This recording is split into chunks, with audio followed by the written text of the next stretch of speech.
하나님께서 주신 말씀으로 이 삶을 살아가려고 합니다. 오늘 주실 말씀은요, 창세기 3장 15절부터 17절까지의 말씀입니다. 내가 너로 여자와 원수가 되게 하고 너의 자손을 여자의 자손과 원수가 되게 하겠다. 여자의 자손은 너의 머리를 상하게 하고 너는 여자의 자손의 발꿈치를 상하게 할 것이다. 여자에게는 이렇게 말씀하셨다. 내가 너에게 임신하는 고통을 크게 더할 것이니 너는 고통을 겪으며 자식을 낳을 것이다. 내가 남편을 지배하려고 해도 남편이 너를 다스릴 것이다.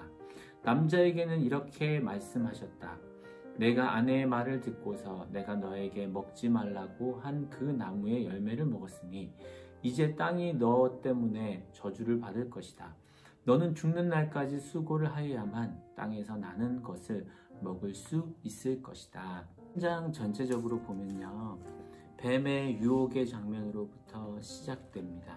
먹지도 만지지도 말라고, 그것을 먹으면 반드시 죽으리라 라고 말씀하셨지만 하나님의 말씀을 그 순간 외면합니다. 뱀의 유혹에 넘어가게 되어지죠. 유혹은 어떻게 할까요? 앞서서 뱀은 이렇게 이야기합니다. 너희는 절대로 죽지 않는다. 하나님은 너희가 그 나무 열매를 먹으면 너희의 눈이 밝아지고 하나님처럼 되어서 선과 악을 알게 된다는 것을 아시고 그렇게 하신 것이다. 마치 하나님께서 우리의 능력을 빼앗아 간 것처럼 그렇게 유혹합니다. 그것이 있으면 더 잘 될 것처럼 뱀은 그렇게 유혹하죠. 뱀은 여자를 유혹하고 여자는 결국에는 선악과를 먹게 되어지고 남자도 함께 선악과를 먹는 결과가 초래되어집니다.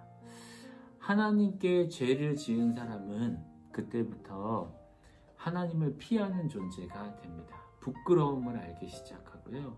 하나님께서 나타나셔서 너는 왜 먹었느냐 라고 물어보니까 남자는 여자 탓을 하고 여자는 뱀을 탓합니다. 누군가를 탓하는 마음은 살아가면서도 참 많이 보는 것 같아요. 다른 잘못한 무엇인가 탓하고자 하는 마음이 우리 인간의 원죄로 우리 안에 남아있는 것 같아요. 우리의 원죄. 이것이 결국에는 누군가를 탓하는 어떤 이런 죄악은 결국 에덴 동산에서 쫓겨나는 결과가 초래되어지죠. 오늘 말씀에는 하나님께서 있는 그대로 심판하신 내용의 선언들이 나오게 됩니다. 이 세 가지, 출산과 노동과 죽음의 아픔을 심판하셨습니다.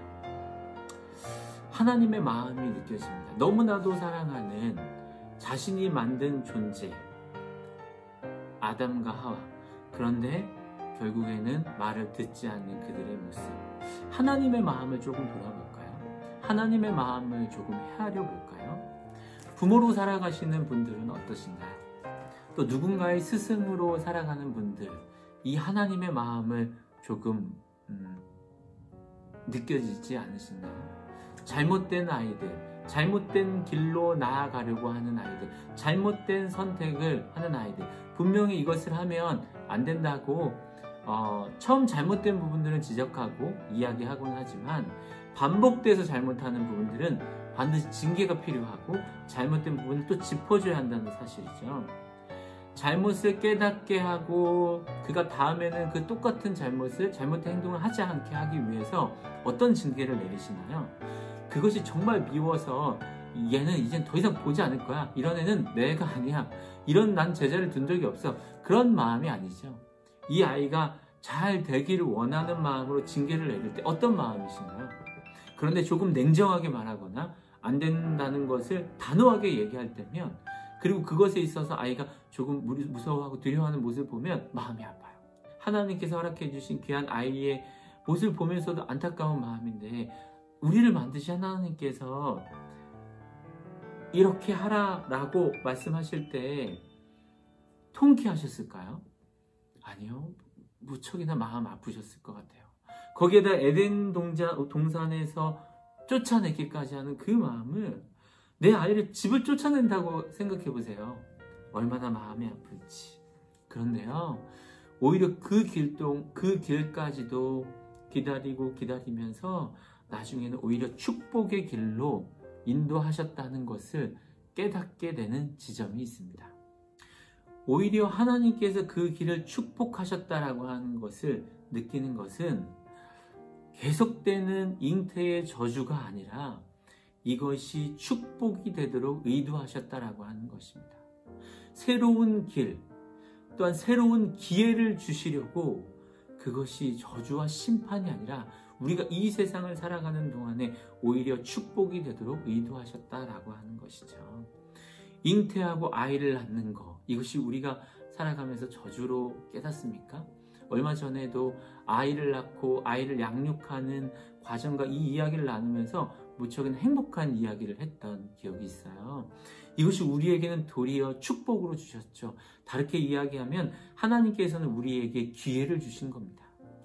에덴 동산에서 쫓겨났지만 이제는 이곳에서 너희가 노동하고 또한 출산하고 죽음에 이르기까지 이 모든 일들이 오히려 하나님께 나아가는 축복의 도구가 되었다는 것이죠. 참으로 출산의 고통은 성경에서 육체와 정신의 극심한 고뇌에 대한 상징적인 거라고 볼 수 있습니다. 저도 새 아이나 낳았잖아요. 그 과정이 지켜보는 것만으로도 참 마음이 너무 아프고 힘에 겨웠거든요. 그런데요, 그것이 얼마나 큰 고통만큼이나 큰 축복을 주시기 위한 하나님의 방법이었다는 사실들을 깨닫게 되어집니다. 하나님의 심판이 도리어 우리에겐 축복이 되었다는 사실, 그 축복을 누리며 주님 바라보며 주님 붙들며 살아가는 우리의 삶이 되시기를 바랍니다. 함께 기도하겠습니다. 사랑의 하나님, 이 세상을 만드시고 또한 지금에 이르기까지 어느 한순간도 하나님께서 허락 없이는 이룰 수 없는 이 세상입니다. 출산도 또한 살아가는 노동도 또한 죽음도 모든 것이 주님 안에 있음을 깨닫습니다.